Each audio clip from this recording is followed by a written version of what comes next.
morning, I'm Global! Kumusta kayo lahat dyan? Good morning! Okay kayo lahat? Yes! Alam nyo, madalas ako napupunta dito sa Mall of Asia Arena na to eh. Pero hindi ganito ang suit ko at hindi ito yung ginagawa ko. So I think, kailangan natin palakpakan natin sarili natin dahil ito ang kauna-unahan kong talk sa Pilipinas for 2020.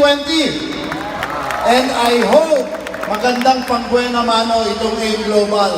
And I wish that we could come off and have a really very prosperous 2020. Now, ang paniniwala ko, 50% of success in life lies in showing up. Uulitin ko po, 50% ng ating tagumpay sa buhay ay nakasalalay sa ating pagsipot, sa ating pagpadating, pagpakita. Now, it doesn't automatically guarantee success. But I find the reverse is always true. That is, if you do not show up, you have no chance. Ladies and gentlemen, friends here at AIM Global, the fact that you are here, you have put yourself in a 50% chance to succeed. I guess we all deserve a round of applause for that. The mere fact na pumunta kayo dito, bumiyahe kayo, pumunta kayo dito, that's already 50% of the battle won. Ngayon, pinakinggan ko yung mga speaker kanina, gagaling magsalita, Georgia and everybody else. Ako hindi naman po ako ganun. Ako lang po ay isang basketball coach. Ngayong gabi, ang ikikwento ko lamang po ay ang storya ng ating national team, Gilas, Pilipinas. Kilala niyo ba yung Gilas? Yes! Pero, tingin ko, hindi niyo alam that Gilas is a story of game-changing. Gilas is truly a game-changing story, as it is a story about breaking barriers. Dahil nung in-appoint nila ako na coach para sa Gilas, nag-retire na po ako sa PBA. 20 years na po ako nag-coach sa PBA. Sabi ko, time to do something else. Pero pinakiusapan ako ng ating chairman, Mr. MVP, sabi niya, hawakan mo yung Gilas. Ang target napakasimple. Simply to lead the Philippines to the Basketball World Championships in 2014 na ginanap sa Spain. The last time na-qualify ang Pilipinas sa Basketball World Cup was 1974. Isipin nyo, 1974, wala pang pinapanganak sa atin dito noon. Amen? Amen? Sino pinanganak na noong 1974? Wala pa, di ba? So you can imagine, it was a challenge of lifetime proportion. Talk about breaking barriers. Gilas Pilipinas was tasked to break a 40-year, more than 4 decades old barrier. So anong ginawa ko? I did a little history lesson. Pinag-aralan ko anong ginawa natin nung nakaraan. Ba't ba hindi tayo makalusot-lusot sa Basketball World Championship na yan? We are a basketball crazy nation of about 100 million Filipinos, and for us not to compete in the sport's biggest stage is almost criminal. So tinignan ko ano bang ginawa natin nung nakaraan. Nakita ko, sinubukan natin yung American style. Kumuha tayo ng magagaling na coach na Amerikano. Nang nasirang si Ron Jacobs, Tim Cone, Norman Black, kilala niyo sila? Magagaling na coach. They're all Grand Slam coaches, very good friends of mine. Nag-assistant coach ako sa kanila. Pero ano nakita natin? The American style didn't work. Why? We do not have the athletic ability of the Americans. So, nag-iba tayo ng strategy. Nag-hire tayo ng coach from Europe. Taga-Serbia, Rajko Toroman, napakagaling na coach. Again, he became a very close friend of mine. Naging assistant coach din niya ako. But what did we find? The European style did not work either. Why? Because we didn't have the size of the Europeans. Wala tayong athletic ability ng Amerikano, wala tayong size ng mga European. So sabi ko, it's high time for us to change the game, to do something they've never seen before. Sabi ko, hindi mo bra yung American style, hindi mo bra yung European style. It's time we go back to our original Filipino style of basketball. Mga boys, paano ang larong Pinoy? Paano tayo mag-basketball? Ha? Anong balyahan? Paano ang larong basketball? Yo, hindi masyadong scientific, pero anong tawag doon? Puso, yes. Bara-bara basketball. Diba? That's the basketball that we grew up playing. Naglalaro tayo sa init ng araw, sa asfalto, nakatsinelas, minsan nakaapak. Bara-bara Filipino style of basketball. It speaks to our identity as Filipinos, our creativity, our ability to improvise. But over the years, we tried to be too scientific, masyadong denumero, and it didn't work. Sabi ko, balik natin yung Filipino style of basketball. Bara-bara basketball. It was a huge risk. Hindi pa nila nakita yung ganitong style sa buong Asia. But sabi ko, for us to succeed, two things were important. Number one, we had to be the best team possible. And number two, we had to execute. Teamwork and execution, yan po ang nasa pag-uusapan ko for the rest of this talk for the next half an hour or so. Teamwork and execution. Sa trabaho nyo dito sa AIM Global, as a distributor, as a leader, business owner, how important is teamwork and execution? Everything that they talked to you about earlier, hugely critical, very, very important.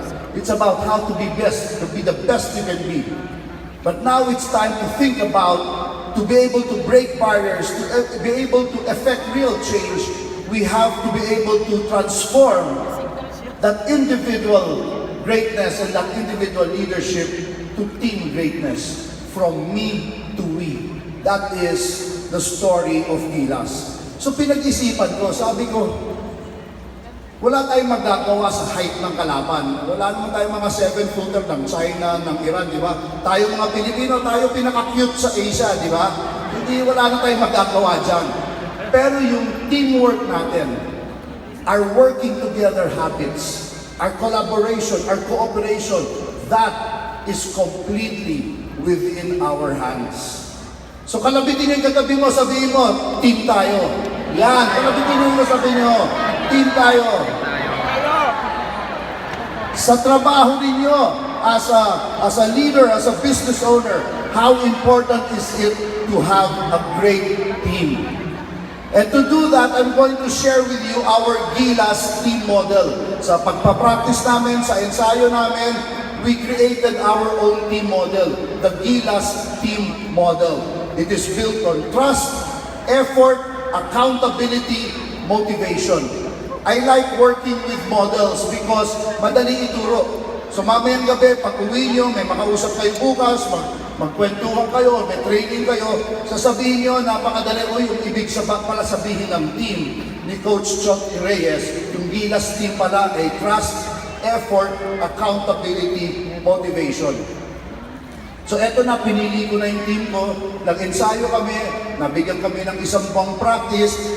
August 2013 comes around, the Asian Championship start.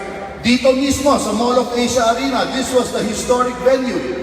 To qualify for the World Championships, we had to finish in the top 3 in Asia. And like I said, since 1974, hindi pa nangyari yan. Pero we were very confident because we had put together a really good team. So I said, laban tayo dito, let's see what happens. The tournament starts, we win our first 2 games, we lost the 3rd game, pasok tayo sa second round, swinip natin yung second round, got us to the quarterfinals, we won our quarterfinal match, pasok tayo sa semifinals. Eto na, Final 4, 4 na team na lang natitira. We are 1 win away from our dream. Bakit? Pag nanalo tayo sa semifinals, sigurado pasok tayo sa finals. Minimum second place, sure ticket to the World Championships in Spain. Meron lang isang problema. Waiting for us in the semifinals, nag-aabang sa atin yung ating kontrapelo, South Korea. May Koreano ba dito sa Raman? Okay. So, hindi ko maintindihan, nung dumating yata yung ating mga kaibigan from Korea 20-25 years ago, may hinalo sila sa tubig natin. Because for the life of me, basta Philippines versus Korea, sigurado talo ang Pilipinas. Pero sabi ko, ito paghahandaan namin. So ito ang aking insight number 1 when facing competition. Dear leaders, when you build your teams, who are you building your teams for? I built our team for Korea. I didn't build our team for the powerhouses like Iran or China. I built our team for Korea because I knew to get to the top 3, we had to get by Korea. So nung nag-umpisa itong game na to, Very comfortable, kayang-kaya yung kalaban kasi alam na alam namin ang gagawin ng Korea eh. Maski yung tawag nila sa play nila, kamsyamida, ano sa'yo, yung mga salita nila, alam na alam namin yung play nila. Wala silang magawa. Lamang tayo 8 points, 9 points, 10 points. Very easy game. Sabi ko, kayang-kaya natin to. Until disaster number 1 strikes. Alam niyo naman, even in the best laid plans of mice and men, something will always come up. And that something was early sa second quarter, yung kaisa-isa natin magaling na matangkad, si Marcus Doughtit, yung ating naturalized player, 6'10", early in the second quarter, goes down with an injury, leaves the ball game, never comes back. 2013 po ito, rookie year ni Junmar Fajardo, hindi pa siya naglalaro noon masyado. Sa team natin na pinakamaliit sa Asia, na wala pa yung kaisa-isa nating magaling na big man. For all intents and purposes, our team shouldn't be competitive anymore. But our players, they do not know the meaning of quit. They keep fighting until we get to the final 3 minutes of this ball game. And at this point, iimbitahin kayo into my world. I'd like to invite you into the world of basketball coaches. And what we do as coaches is we break down video. Nakikita niyo ba yung video sa likod, sa taas? Yes? So here we are. Last 3 minutes of the ball game. We are only 2 points down. We are right in the thick of this match. Laban, maganda ng sitwasyon natin. 2 points down lang tayo. Naglalaro pa tayo dito mismo sa MOA. Punong-puno yung Mall of Asia Arena. Sabi ko, we're in a great position to win this game.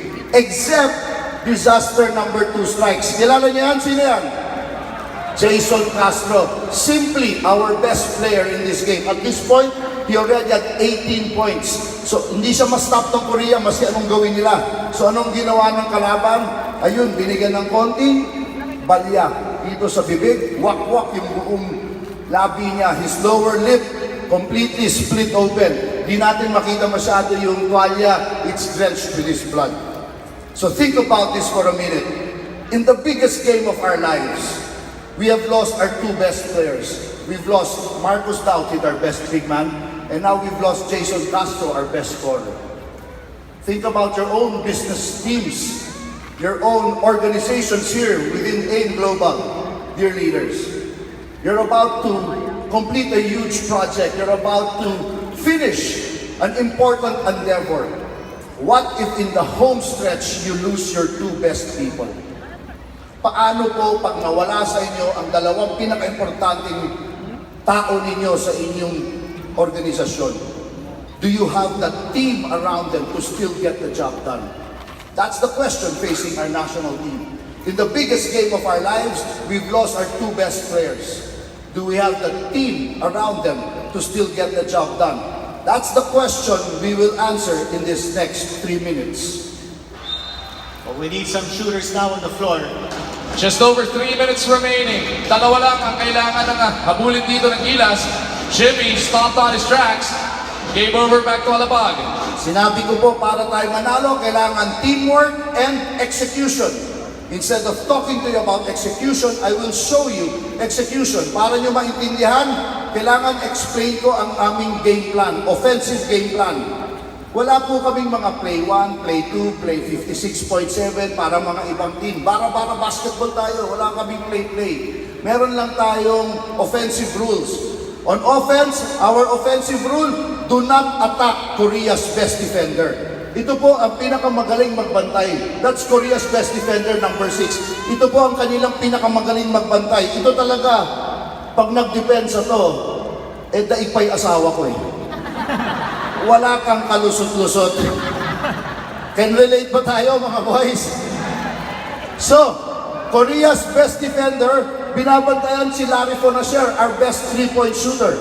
That means we're not going to attack here. That means somebody else will make a play, just like this. Fingers bleeding for that leather.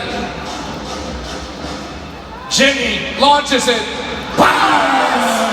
That's a 3-point shot coming from Jimmy Alabag. We're back in the lead. One guts by the Mighty Mouse. Abad. I said the starting point, the foundation of all great teamwork is trust. Dear friends, it is as well the foundation and the starting point of all great leadership. Dear leaders in the audience, job number one, forge strong, trust-based relationships with your people. Because when you do that, you model the value of them forging strong, trust-based relationships with each other. And more importantly, you model the value of them forging strong, trust-based relationships with the clients, with the public on whom you rely to get most of your work done. In your line of work dito sa AIM Global, how important is it to forge those strong, trust-based relationships? And I'm sure you're very familiar with the financial metrics of your business. You all know your marketing plans, you all know your commission schemes, ROI, return on investment, return on equity, alam niyo lahat yan. Trust delivers a different return. I call it the ROR. When leaders invest a little bit of time and effort forging strong, trust-based relationships with their people, and when the team members, like you here in the audience, invest a little bit of time and effort forging strong, trust-based relationships with each other, the ROR, the return on that relationship, is priceless. It is the difference between being a good team, simply a good team, and being a great team. And when I speak of trust, I have to begin with this guy whose face you see behind me. Kilala niya yan? Jimmy Alapag, yes. When I chose Jimmy, meron na akong 8 or 9 men in my team. Ang pang-10 kong pinili si Jimmy. Ang dami nagreklamo. Alam niyo naman dito sa Pilipinas, di ba? Every person and his mother, feeling nila, basketball genius sila. Sabi nila, Coach, ba't mo kinuha si Alapag? Bakit ka ako? May dalawa na tayong magaling na point guard L.A. Tenorio, MVP sa Jones Cup noong 2012. And then si Jason Castro, nakita niyo kanina, adjudged the best point guard in Asia. They're talented, they're very skilled, but they're may diferensya ng konti, medyo kulang sa height, vertically challenged. Mga 5'9" sila, 5'10". And binabantayan nilang gwardiya sa Asia, 6'1", 6'2". Kinalaban namin ng Qatar. Ang starting point guard ng Qatar, 6'6". And ito ating mga bulilit, hinahabol sila all over the court. But to make matters worse, I chose as my 10th player, my third point guard, Jimmy Alapag. Siya yung pinaka-cute sa lahat. 5'8" lang siya. Hindi lang siya yung pinakamaliit, siya pa yung pinaka-thunders. Alam niyo ba yung thunders? When I chose Jimmy, he was already 36 years old at that time. So sabi ng mga tao, Coach, ano iniisip mo? Why did you choose not only the oldest, but the shortest? And dami naman magaling na point guard sa PBA. Well, the reason I chose Jimmy is because I trust him completely. Not only do I trust him, more importantly, his teammates trust him. Trusted him enough to vote him team captain. How are you not gonna trust a guy like Jimmy? For a 10 o'clock practice, nandun na siya sa gym namin, alas 8 pa lang. Tinitira niya yung 1,000 3-point shots niya, tumatakbo na siya ng laps niya, nagbubuhat na siya ng weights niya. At si Jimmy, siya yung pinakamatanda, siya pa yung team captain. In other words, siya yung pinaka-McKay na umarte na parang diva. But not Jimmy. Oldest in the team, team captain, first to arrive in practice, last to leave. In other words, Jimmy Alapag is a leader, is a teammate, whose attitude, whose behavior inspires trust. Dear friends here at AIM Global, thank you. Dear friends here at AIM Global, as you go about the daily dispensation of your functions and responsibilities in this wonderful organization, do your actions, does your behavior inspire trust? What a powerful, powerful skill to have, a characteristic to have as a leader. And more importantly, unquestionably, the most important characteristic for any team player. The reason why Jimmy Alapag is on my team is because I trust him completely. Pilipinas 76-75. Korea. Now, no amount of trust is going to make you a good team. That's why it's called teamwork. It's not called team free or team easy. It's called teamwork. You have to put in the work. That's why the second level of our team model is effort. And when we speak of effort, we have to begin with this guy. Ewan ko kung nakikita nyo. Kita nyo ba yan? Kung sino yan? Si Mark Pingris, kilala nyo? Sino ang asawa ni Mark Pingris? Danica. Sino ang asawa ni Jimmy Alapag? Pag showbiz, alam na alam nyo. Sino ang asawa ni Ranidel de Ocampo? Yan. Mrs. de Ocampo. No, Ranidel is married to Diane. Their kids are Stephanie, Francesca, and little Ranidel, also known as Temradi. Larry Fonasher, married to the former Laura Cahol. Their kids, Liam, Luca. Kate Norwood, married to Leigh Norwood. They have 3 boys, Cash, Orion, and 3 years ago, nanganak na naman si Leigh with another baby boy, si Izzy. Y'all know Jimmy is married to LJ. You know their 3 kids, panganay nila si Ian Maximus, kakapanalo na ng Taekwondo Championship about 3 months ago. Their second, very cute baby girl, Keona Sky, inaanak ko po siya. And yung bunso nila, 2 years ago, nanganak na naman si LJ, isa na naman lalaki, si Kaylen Asher. Pingris, kilala niyo asawa niya, si Danica. Kilala niyo yung 2 anak nila, si Mick at si Kyla. Yes, this is the depth of my relationship with my people. I know everything there is to know about them.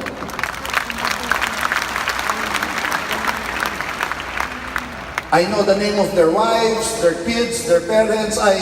I know the name of their wife. Di pala pwede plural yun. I know the name of their wife, their kids, their parents, sideline nila. I know everything there is to know about my people. And because of that knowledge, they too know everything there is to know about each other. Ask any player in Gilas, they will tell you we are brothers first, even before we are teammates. Dear leaders in the audience, how well do you know your people? Every leader, Doc Ed, Ariel, Jurgen, the great leaders in the audience are here. They have thousands of you under them. But every leader, I am sure, in this audience, you have your top 10, your first 5, on whom you rely to get most of your work done. How well do you know them as individuals? Not as team members or colleagues or as downlines, but as people. After all, we can only trust those whom we know. I know everything there is to know about my people. And because of that knowledge, I know that Mark Pingris belongs to this team. Because after I chose Alapag as the 10th player, the 11th player I chose was Mark Pingris. Ang dami na naman nagreklamo. Remember, this is 2013, hindi natin alam gaano kagaling si Pingris sa international. Pero sabi ng mga genius coach, ba't ka kumuha ng Mark Pingris, 6'4 and a half sa PBA, big man yan. Pero sa Asia, ang mga bantay niya, isang ulo ang tangkad sa kanya. Unlike si Ranidel de Ocampo, same size, 6'4 and a half, but Ranidel de Ocampo, completos recados. He has great skills. Great 3-point shooter, great dribbler, great passer, complete basketball skills, complete technical skills. In contrast, si Mark Pingris, and ito, secret lang natin ito, huwag niyo pagkakalata. Si Mark Pingris has no skills. Bamban talaga tumira. Diba mga boys? I am sure there are more men in this audience who can shoot a free throw better than Mark Pingris. So sabi ng mga tao, coach, ba't ka kumuha ng undersized big man na wala namang shooting? And dami naman pwede natin kunin sa PBA. Well, the reason I chose Mark Pingris, he may not have the athletic or the technical skills of Ranidel de Ocampo or other players, but his one skill is effort. His one talent is hustle. Ladies and gentlemen, I cannot overemphasize tonight the value of effort. I'm not asking all of you to suddenly double your production. All we ask is a little bit, a fraction of a percentage point. No matter how hard, how smart, and how intelligently you think you are working today, we can all work a little bit harder. Incremental improvement, a fraction of a percentage point. Sa basketball, kung ginagawa mo lang 5 points a game, hindi namin sinasabi mag 10 points a game ka. Pero paano kung 5 points a game, naging 6 points a game? Kung ang kaya mo lang 2 rebound, gawin mo lang 3 rebounds a game. The cumulative effect of all those little increments compounded by the 8,000 or 10,000 of you here tonight. Imagine that difference. It doesn't take much technical skill. Doesn't even take a fancy college degree. Doesn't even take much experience.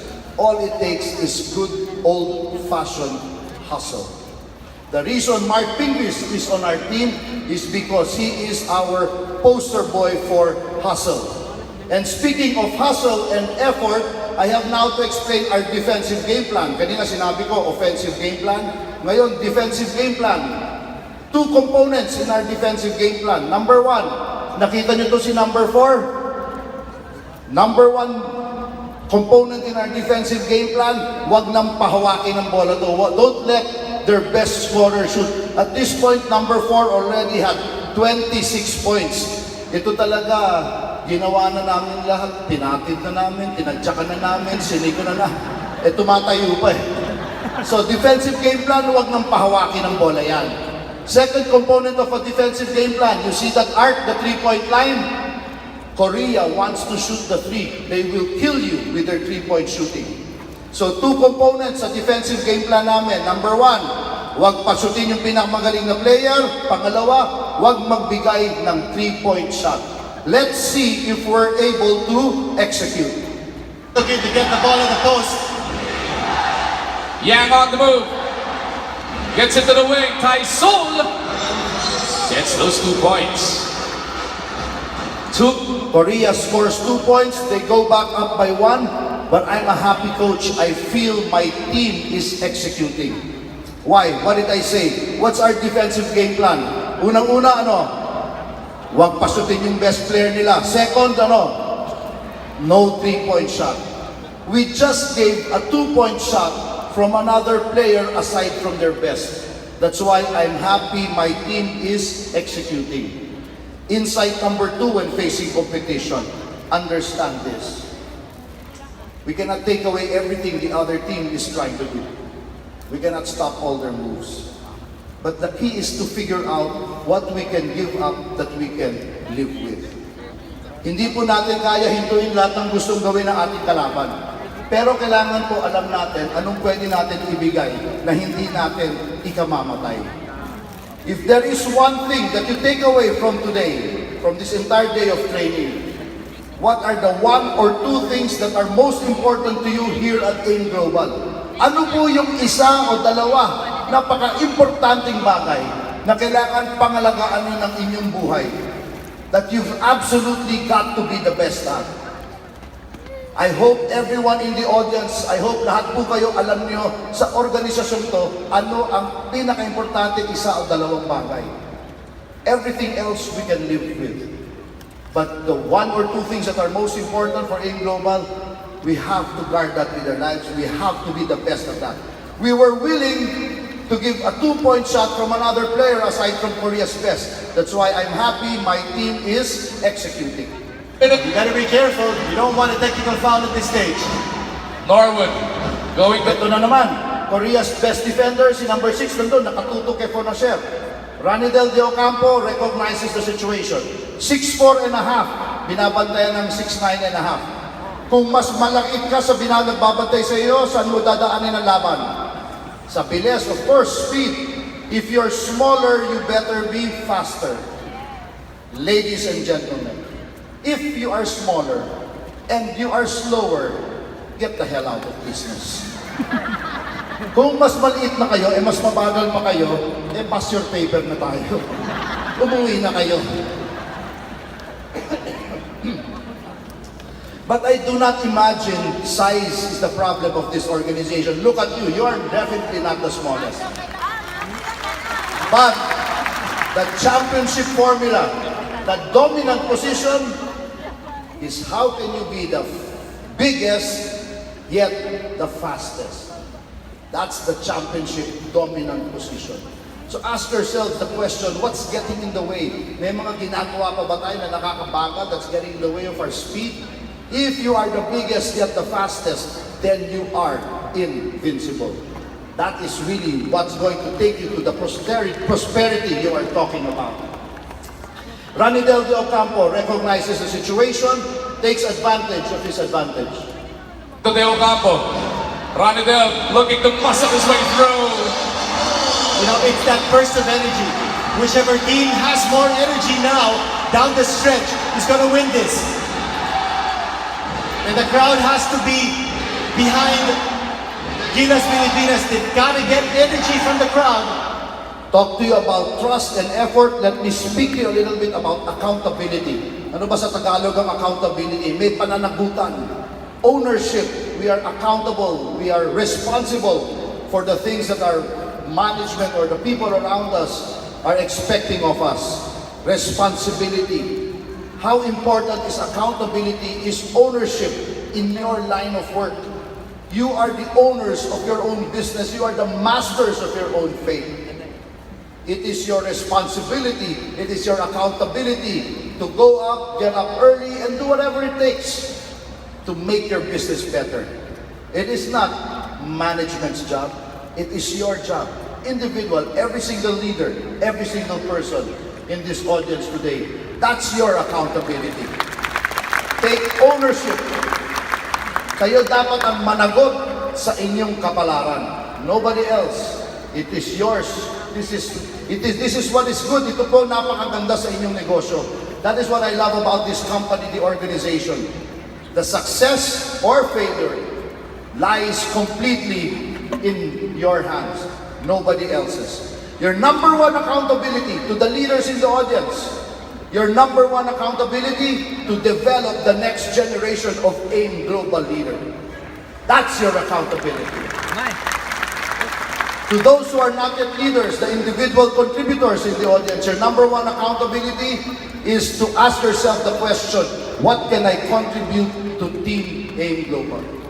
Your number one accountability to be the best team player possible. You do that, you will find that prosperity is within your grasp. On our team, the accountability, responsibility of guarding Korea's best defender lies in the hands of Gabe Norwood. Hindi siya nakatingin sa bola, wala siyang pake kung ano nangyayari sa likod niya.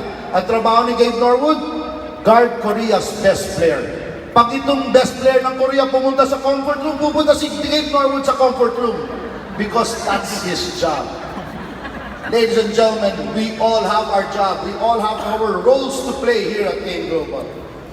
The owners, management, their role is how to think of new ways, marketing plans, new ways to make your lives better. Your job, put in the effort. Get up early, hit the pavement, do whatever it takes for the plans and all of the programs to work. Now, Korea is a smart team. Nakita nila yung ginagawa natin. Hindi nila ngayon mapasahan yung kanilang best player. So they want to go inside to their best big man. Guess kung sino nagbabantay sa best big man ng Korea? Mark Pingris. Hanggang kilikili lang si Pingris ang bantay niya. Pero tignan natin, if Mark Pingris, kung papatanggapin niya ng bola, 6'9.5 against 6'4.5, tignan natin kung papatanggapin ni Pingris ng bola yung kanyang bantay. Looking for his big man, Seong Jun. Look at Pingris battle for position. Pingris fights his man for position, and more importantly, Mark Pingris, who has no skill except hustle. When Mark Pingris man sets a screen for Jimmy Alapag's man, Pingris is now guarding Jimmy Alapag's man. Moreover, Mark Pingris, who has no skill except is now guarding Ronidel De Ocampo's man. I mean, here is a guy, Mark Pingris. He has no skill, except, but in one play, he guards 3 different people. Imagine for a minute if you have Mark Pingrises on your team. That's why, dear leaders, figure out a way when you hire and you talk to people how to get Mark Pingrises on your team. The individual contributors, you want to be a Mark Pingris, to be able to do the job of 3 individuals. And the Mark Pingrises of this world, they are very valuable members of any team. Doesn't take much technical skill, doesn't take a fancy college degree, not even much experience. All it takes is good old-fashioned hustle. the willingness to roll up your sleeves and put in back-breaking work. Mark Pinglis, after all, he cannot shoot, but he can do this. Glaring. Nawala ng bola. Sakuragi takes it away. What a huge steal by Mark Pinglis. And Alabag now wants to set things up. There's Tyson a foul. gives up the foul. Wala pa sa penalty ang Korea, malayo pa sila. That's just the second team foul. Ito na naman, Ranidel de Ocampo. Kanina, dinikitan siya ng bantay niya. Anong ginawa ni Ranidel? Ginamit yung bilis at lumayak. So ngayon, ayaw na siya lapitan ng bantay niya. Sabi ni Ranidel, ayaw mo lumapit ha? Teka. Free for the three. Yes, sir!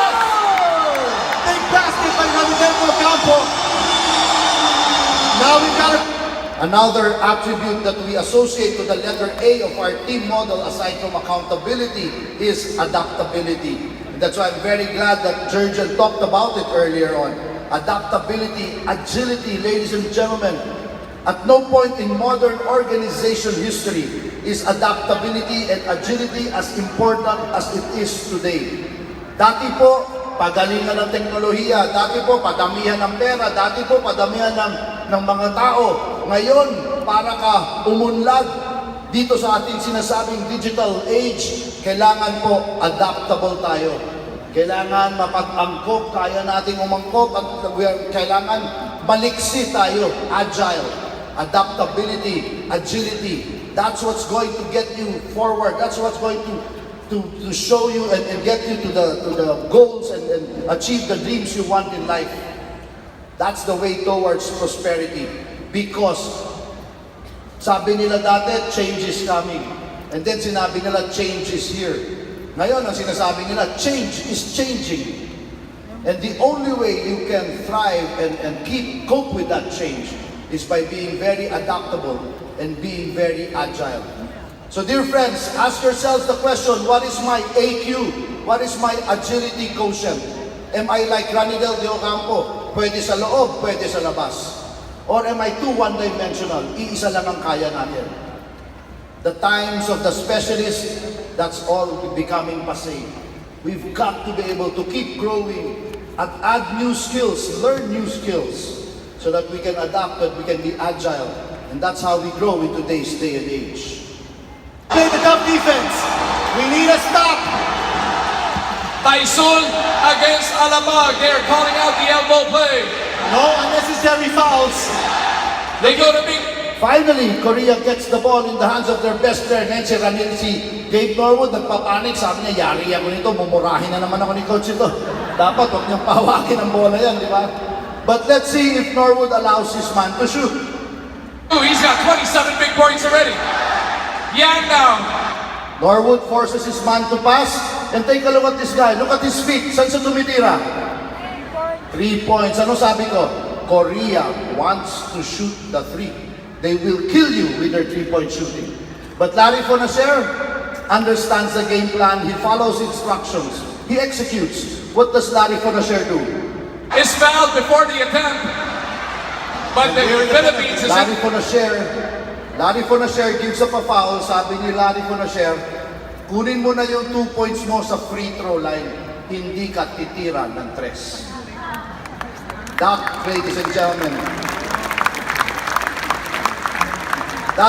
gentlemen, is not execution. That is flawless execution. And I wish I could give you a magic formula for execution. There is none. There is no sexy sauce or magic pill for execution. But what I find, execution is a function of the little things, the fundamentals. Para kayo makapag-execute, you have to listen well. If you know how to listen, you can follow instructions. You will understand the game plan. You can execute. In your line of work, gaano po ka-importante ang abilidad na makinig tayo ng mabuti. How important is the ability to listen in what you do, ladies and gentlemen. No secret to execution. Penalty beneath pressure in the backcourt being applied by Korea. 1 minute and 10 remain in the semi-final knockout match. That foul allows us to get our best player back in. Jason Castro, tinahipo ng doktor namin yung kanyang labi. Diyan mo mismo sa bench. 5 stitches sa bench, walang anesthesia. Eh bakit? Tinanong ng doktor Jason, gusto mo ba nung, ano ba yung ineksyon, yung pampamangka, di ba yung pampamanhid? Tinanong ni Jason, gaano katagal bago tumalab yan? Mga 10, 15 minutes. O edi tapos na yung laro. Di ba? Nag-start tayo ng video, 3:39 Hindi tayo pumunta sa commercial, wala namang time out. In 2 minutes, 33 seconds, si Jason Castro, pumutok yung labi niya. Tinahi ng 5 stitches. And now he's back on the playing court. What have I found about great players against good players? The great players, you cannot keep them off the court. The good players will find every excuse. The good players will say, traffic, lakas ng bagyo, umuulan, strict yung parents ko, lahat na lang palusot, di ba? Great players, no excuses. You cannot keep them off the course. Amen! Marami ata natamaan ha. Yes! So, automatically, anong ginawa ng Korea? They see our best player in, automatically, they put their best man, their best defender on Jason Castro. Now, Jason Castro has every right to ask for the ball. Sabihin ni Jason, akin ang bola. Ako highest pointer, I'm hot, give me the basketball. Not Jason. Not only is he a great player, more importantly, he's a great team player. He understands the game plan, he executes. Jason Castro sees Korea's best defender on him. So what does Jason Castro do? Spreading the floor is Jason Castro spreads the floor, creates all this room, all that space for another teammate to make a play. Dear leaders, a very underrated facet of teamwork is the ability to give each other space. Dear leaders, you want to develop your people, you want to grow your people. Do you have the selflessness, the teammanship to spread the floor and create room for your people to make a play? And thank you. And to those who are not yet leaders, the individual contributors, are you willing to sometimes spread the floor and give your teammates room to make a play? Very important part of building teams and creating great teamwork. Doesn't matter how many training programs you put your people in, unless you give them space, they will never grow. Unless you give them room, they will never develop. Understanding this, and I hope you take this very seriously, dear leaders and the individual contributors. When you give each other space, they will make mistakes. Inuulit ko po, mga leaders, pag binigyan po natin ng puwang at ng pagkakataon ng ating mga tao, magkakamali po sila. Not a matter of if, but when. Sigurado po yan. Magkakamali at magkakamali ang ating mga tao. But as leaders, our job is to say, what happened? What will we do to make sure it doesn't repeat? And go again, I've got your back. That's what great leaders do. The great teammates will say, okay lang yan. Anong gagawin natin para hindi na yan maulit? Sige, sagot kita. I've got your back. That's what great teammates do. It's the same thing with trust. Dear leaders, when you trust, you open yourselves up to the possibility of that trust getting thrown right back at your face. When you trust, you open yourselves to the possibility of that trust being betrayed. But I think it was Abraham Lincoln who said, I'd rather trust people get disappointed once in a while than not trust anyone and be miserable all my life. Making mistakes, getting that risk of betrayal, that's part of our job. Part of being agile and part of being resilient is to understand that things are going to go wrong. Mistakes will happen. That's part of courage. That's part of creativity and innovation. Mistakes will happen. It is your job. It is how you handle it and how you react to it as leaders that really separates you from being just the regular person. The great leaders, they know how to turn those mistakes into teaching opportunities. Of course, the honest mistakes. Mistakes on integrity, mistakes on trust, that's different. But the honest mistakes, that's part of the job. Those are the things that we do all the time as leaders. And so, I like what I'm seeing. Everyone in their right spots. I'm very relaxed, I'm confident, I know that my players are going to do the right thing because I like what I'm seeing. Jason Castro in the wing, Gabe Norwood in the corner, Ranidel De Ocampo in the opposite wing, Jimmy Alapag in the middle of the floor with all that room to make a play. Dear leaders, as coaches,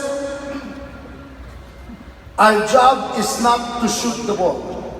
As coaches, our job is to make sure our people are in the perfect position to make the shot. Dear players, as individual contributors, your job is to make that shot.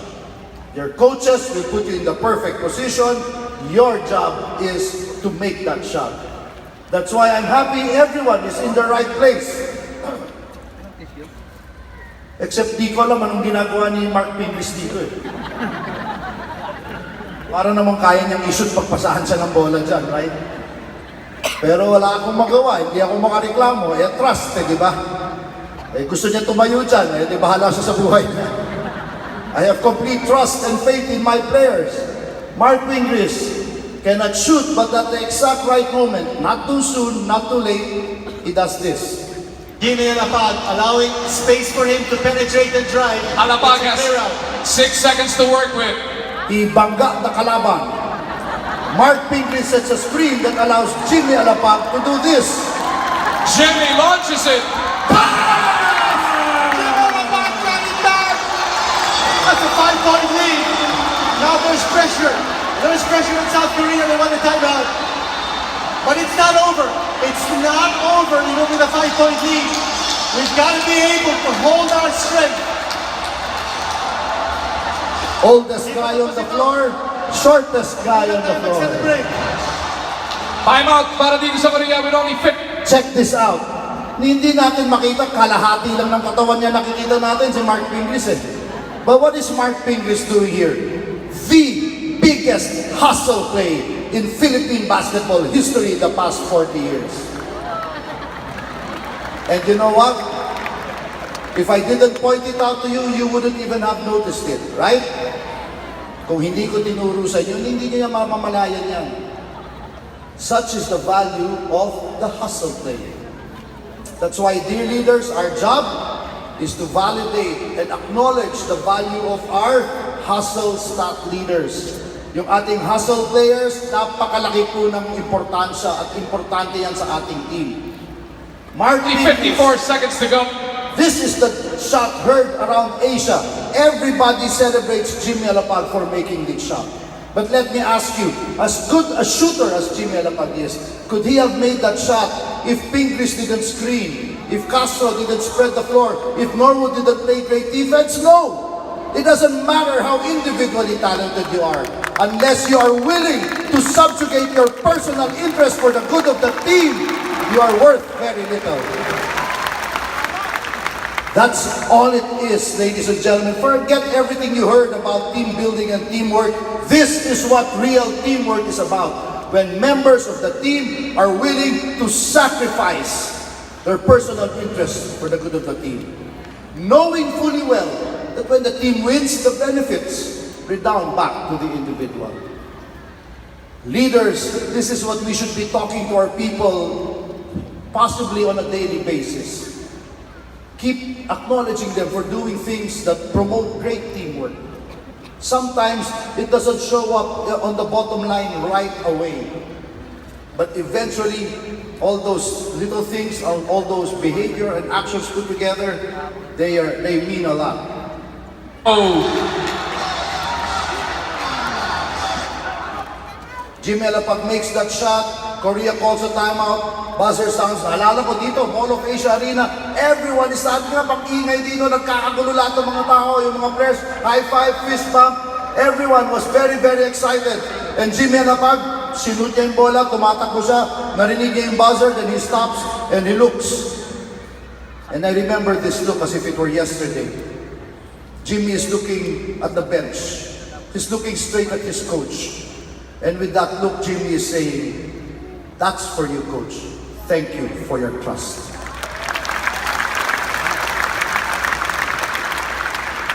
Dear leaders, dear everybody here in the arena this evening, I think now is the best time as any to think about that one person to whom you owe your being here to. Isipin po natin yung isang tao na pinaka-responsable kung ba't kayo nandito ngayon. Dito, part of this wonderful organization, in this wonderful facility. And perhaps if you can, whisper a word of thanks, but more importantly, ipangako nyo sa taong yon that you're going to be a person worthy of that trust. How do you do it? By being the best damn person you can be. By being the best damn team player you can be. That's how you repay the trust of that person who brought you here today. Play, please.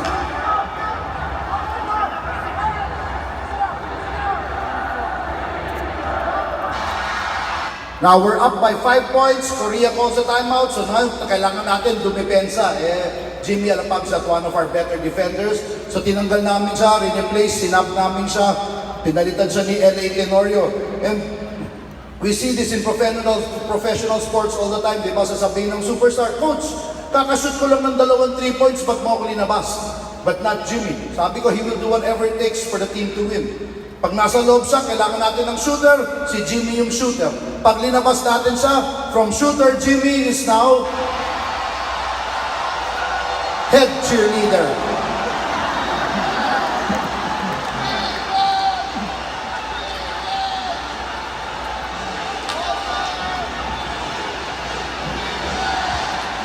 Chief prayer warrior.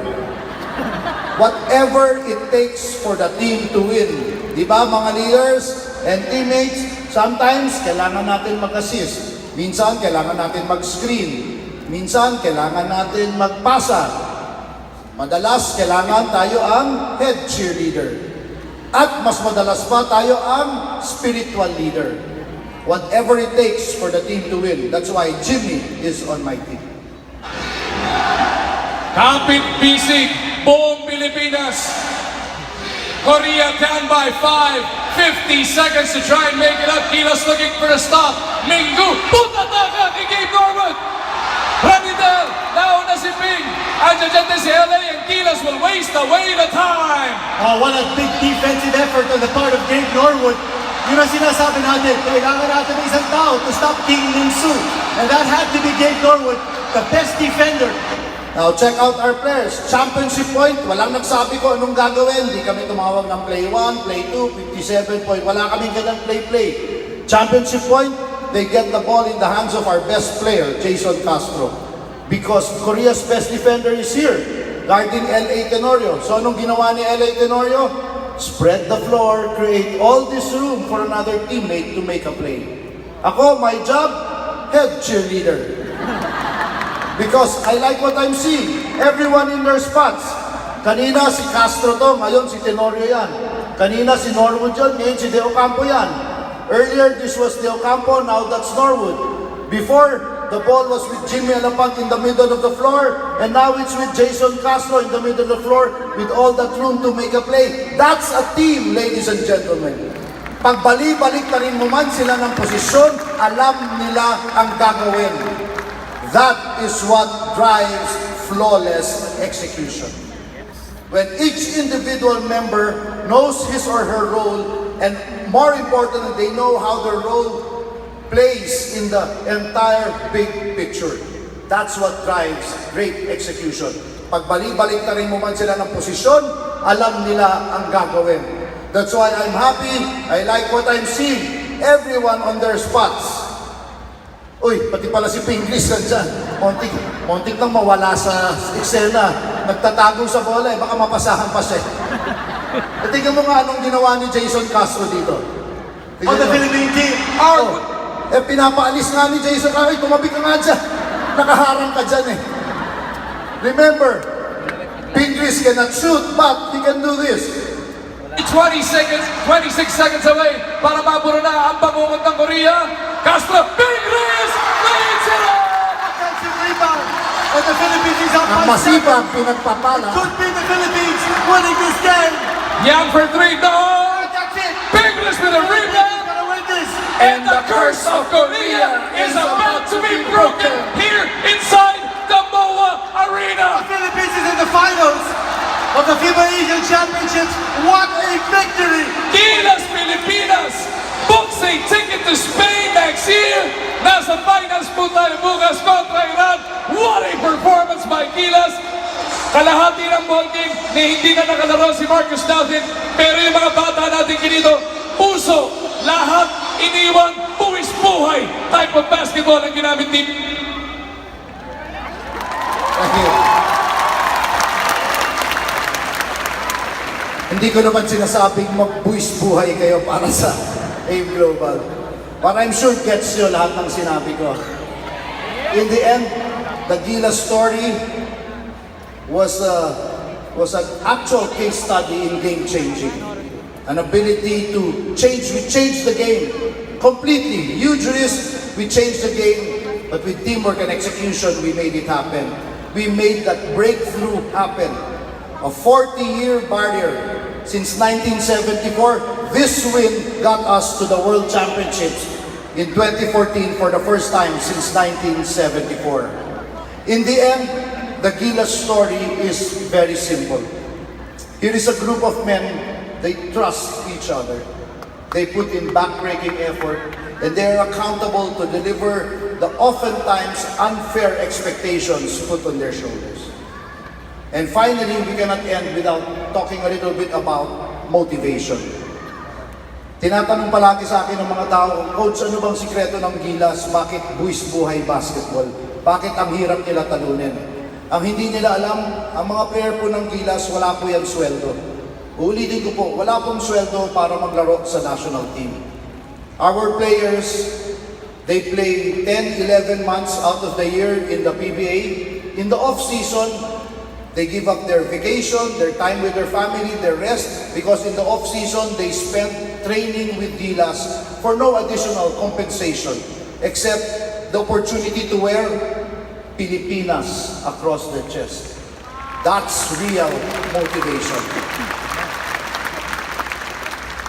And there's nothing wrong, wala pong mali, there's nothing wrong with compensation, commission, incentive scheme, bonuses, there's nothing wrong with that. But real motivation is a heart issue.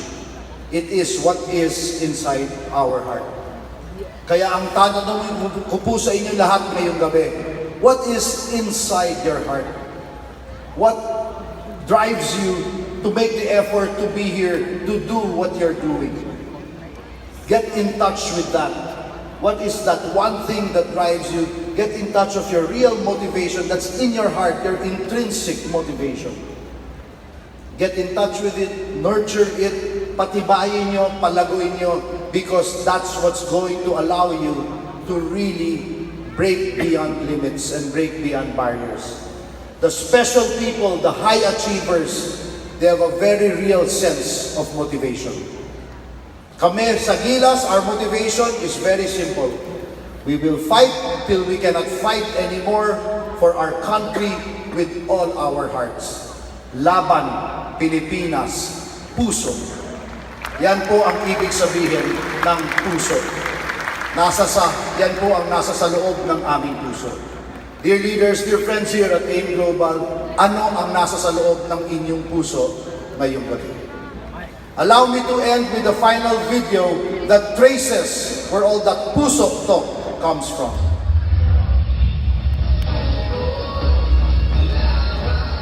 I think it's best we remember where we came from. Ako si CHOT REYES, from Quezon City, Tubong, Malolos, Bulacan. Malaban ako para sa Pilipinas. I am Marcus Dalton from New York, and I play for the Philippines. Ako si Jeff Chan, taga Bacolod, lalaro para sa Pilipinas. Ako si Bubelga, taga Bicol, naglalaro para sa Pilipinas. Ako si Larry Share, taga Quezon City, naglalaro para sa Pilipinas. Gabe Norwood from Pennsylvania, naglalaro for the Philippines. Jimar Fajardo, from Cebu, naglalaro para sa Pilipinas. Ako si Carl David, tubong dinulupian mata, naglalaro para sa Pilipinas. Ako si Rani Del Ocampo, taga-Hulugan at sa Cavite, lumalaban para sa Pilipinas. Ako si Jacket Aguilar, taga sa Small Pampanga, at naglalaro para sa Pilipinas. Ako si Mark Pingris, batang Puserboy Pangasinan, naglalaro para sa Pilipinas. Ako si Jason Castro, taga Pampanga, naglalaro para sa Pilipinas. Ako si L.A. Tenorio, taga Nasbu, Batangas, lumalaban para sa Pilipinas. Ako si Jamil Abag from California, and I play for the Philippines. Remember who we're playing for, gentlemen.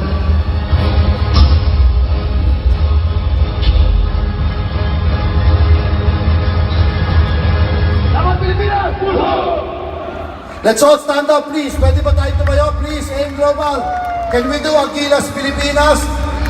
Look at the person beside you. Mag-fist bump kayo. Sabihin nyo, ako si CHOT REYES, taga Bulacan, lumalaban para sa aim global. Yan.